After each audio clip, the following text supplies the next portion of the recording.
اب نئی تہذیب شروع ہوگی، نیا دور شروع ہوگا۔ محترم یہاں یہ بتائیے کہ جس طرح آپ اس کو عراقی آدم کہتے ہیں، کیونکہ آپ کا کہنا ہے کہ وہ عراق میں آیا تھا، یعنی وہاں پیدا ہوا تھا یا جو بھی تھا، تو پھر ہم آپ کو پاکستانی آدم یا جرمن آدم کیا کہیں گے ہم آپ کو؟ ہاں کہہ لیں میڈ ان پاکستان آدم، پھر پروڈیوس ہوا جرمنی کی طرف، تو وہاں اس کو قوم دی گئی۔ پر یہ تو میں نے مزاحم کہہ دیا۔ عراقی ہو یا پاکستانی آدم ہو، اگر وہ عراقی آدم خدا کی منشا پوری کر دیتا تو اسے کوئی عراقی آدم نہ کہتا، بلکہ اس کو انسانیت کا آدم کہا جاتا۔ تو یہ عراقی تو اس لیے شناخت آئیڈینٹی کرنی پڑتی ہے کہ جہاں سے سلسلہ شروع ہوا اس سوسائٹی کا، نوح، ابراہیم، اور پھر موسیٰ، ابراہیم کے بعد اسحاق، یعقوب، یہ لائن لگی ہوئی ہے۔ تو نہ کوئی عراقی ہے نہ کوئی پاکستانی ہے، یہاں تو صرف انسانیت ہے۔ جیسے عیسیٰ نے کہا تھا you shut the kingdom of God before men, تم انسانیت کا دروازہ بند کرتے ہو خدا کی بادشاہت کے لیے۔ محترم زاہد خان صاحب بہت بہت شکریہ، میں نے بھی ایسے ہی لائٹ موڈ میں سوال کیا تھا۔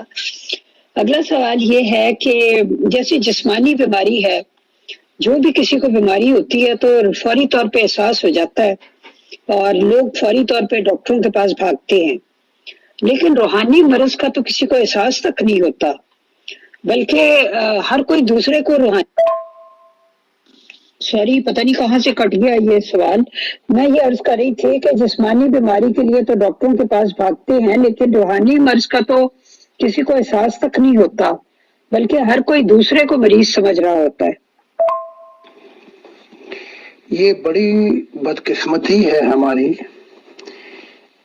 کہ صوفیہ اکرام جو تھے، اگر وہ پھیل جاتے تو وہ تھے صحیح کہ وہ نشاندہیاں بھی کرتے اور یہ لوگ امن کے ادھر جاتے بھی اپنی روحانی بیماریوں کے علاج کے لیے، جیسے کہ آج بھی جمعے میں جاتے ہیں خطبہ سننے کے لیے، لیکن اب ہمارا واسطہ پڑ گیا ہے ان ڈنگر ڈاکٹروں سے، جانوروں کے ڈاکٹروں سے۔ یہ بلکہ جانوروں کے بھی ڈاکٹر نہیں ہیں، ان کے نبی کے قول کے مطابق یہ بدترین مخلوق ہے آسمان کے نیچے۔ ورنہ جمعے سے مراد یہ ایک ایسا اجتماع ہو جہاں پر لوگ جائیں اور انہیں اپنی روحانی بیماریوں کا احساس ہو اور ان کی رہنمائی اور علاج کیا جائے۔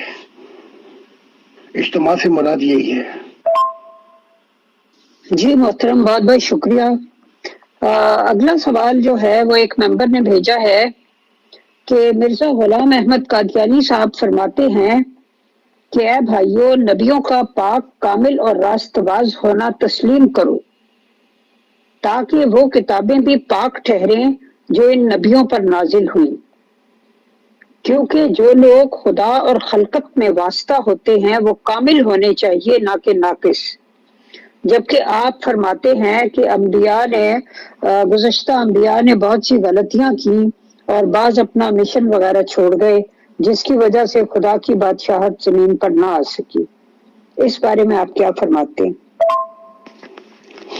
غلام احمد قادیان تو خود بھی کامل نہیں تھا، اس کی تعلیمات کو دیکھا جائے تو اتنے کنفیوژن اور تضاد ہیں۔ تو اگر وہ یہ کہتا ہے کہ انبیاء کامل ہونے چاہیے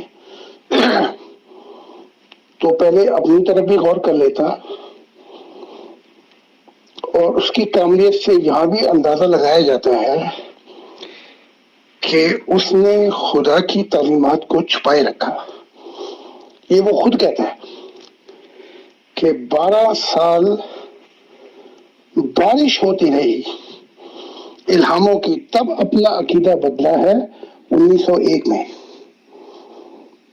تو 1891 تک یا غالباً اس دور میں وہ تو پرانے عقیدے پہ قائم ہے. تو 1901 میں جا کے وہ اعلان کر رہا ہے. تو جو شخص اب خدا کی تعلیمات کو چھپا رہا ہے اور ادھر کر کے ساری زندگی گزار دی، اور 1901 اور 7-8 سال میں اس کا انتقال ہو جاتا ہے، تو وہ کیا کامیت کی بات کر سکتا ہے؟ اس کا جو بھائی بند ہے عیسیٰ، وہ حق بات بیان کرتا ہے. وہ کہتا ہے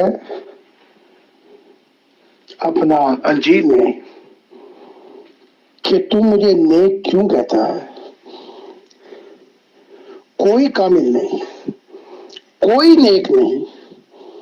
پہلے تو اس نے اپنا ہی انکار کر دیا، پھر کہا کوئی نہیں، یعنی میں بھی نیک نہیں، تو کامل تو بڑی دور کی بات ہے. پھر کہا کہ کوئی بھی نیک نہیں، مراد کائنات کے اندر. پھر کہا سوائے ایک خدائے واحد کے. ایک کا صیغہ بیان کیا، یہ نہیں کہا ایک باپ اور ایک بیٹا. تو اس نے حق کی بات کی. اور غلام احمد قادیان جو ہے فلسفی رنگ میں بڑی باتیں کرتا تھا، لیکن حقیقت سے اس کا دور کا بھی تعلق نہیں تھا. میں آخری نور ہوں خدا کا اور آخری راہ ہوں. کیا غلام احمد قادیان کے بعد اس کی نور ختم ہو گئی؟ یہ کوشچن ہے.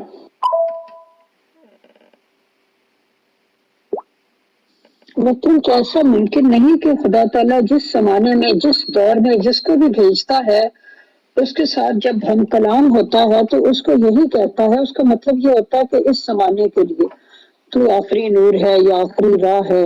اسی طرح حضرت عیسیٰ علیہ السلام نے بھی فرمایا تھا، رسول پاک صلی اللہ علیہ وسلم نے بھی فرمایا کہ میرے بعد کوئی نہیں ہے. تو شاید یہ کوئی محاوراتی کوئی چیز ہو، اس کا مقصد یہ نہ ہو کہ میں آخری ہوں اور میرے بعد راستے بند ہو گئے. کیونکہ مرزا غلام احمد قادیانی صاحب نے یہ بھی فرمایا کہ میرے بعد 10,000 مسیح بھی آ سکتے ہیں، اور کوئی جلالی مسیح بھی آ سکتا ہے کہ جس کے بعد اس دنیا کا خاتمہ ہو جائے، وغیرہ وغیرہ. ان کی عجیب عجیب باتوں کی وجہ سے انسانیت کو بڑی ٹھوکر لگی. ایک صوفی، ایک صدیق، ایک صالحین اور ایک ابدال غوث شاید ان کی باتوں کو، کیونکہ ان کا اپنی بھی روحانیت ہوتی ہے، سمجھ جائیں، لیکن ایک عام آدمی کو انتہائی ٹھوکر لگی. اب 1500 سال سے کہ میں آخری نبی ہوں، اس پہ دلائل بھی دیے محمد صاحب نے.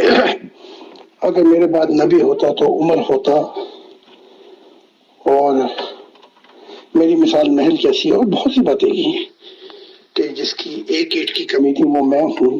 اور تواتر کے ساتھ علی تو میرا بھائی ہے، لیکن موسیٰ کے بعد ہارون نبی تھا، میرے بعد نبی نہیں. اور اس کے برعکس اور بہت سی کنفیوژن باتیں بتا دی. تو ٹھوکر کس کو لگی؟ انسانیت کو. اب خدا کہتا ہے کہ میں نے انہیں وہ باتیں بتائی تھیں جس سے انسان اپنی منزل پا لیتا، وہ چھپا دی انہوں نے، چاہے وہ محمد ہو یا عیسیٰ ہو یا کوئی اور ہو. تو اب جو تعلیمات دی گئی اس میں پہلے یہ کہا آسان زبان میں بات کرنی ہے، انسانیت کو ٹھوکر نہ لگے، تمثیلی علامتی زبانوں میں باتیں نہیں کرنی. اور میں تجھے اس لیے اپنا دل بنا کے بھیج رہا ہوں کہ تُونے میرے دل کی ترجمانی کرنی ہے. تو چاہے کوئی بھی ہو، کتنا بڑا علمبردار ہو نبوت کا، اگر اس کی نبوت کی وجہ سے لوگ ٹھوکر کھا جائیں، اس کی وجہ سے لوگ کنفیوز ہو جائیں، چاہے اس کے کوئی بھی مطلب ہو، اور 1500 سال تک